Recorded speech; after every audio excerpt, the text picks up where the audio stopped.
Hi, this is John with Dine Drink Vegas. I'm giving you a quick room tour of a standard king room at the Mandalay Bay in Las Vegas. So, coming into our room, greeted by a hallway with some lovely artwork. And as you come in, it's a good size room. Really nice little desk area. Very comfortable, good sized bed, two generous nightstands. Couple of comfortable chairs and a big dresser. The windows are big. There's a golden tinge to the light coming in, of course, because the outside of the building has that gold hue to it. As it happens, I've got a good view of the pool.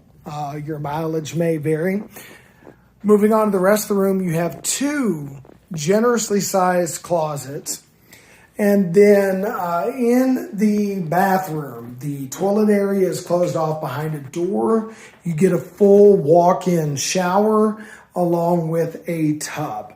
My only criticism of this room would be that it doesn't have quite as many outlets and plugs as some of the newer rooms in Vegas, but it's a beautiful, comfortable space, generously sized.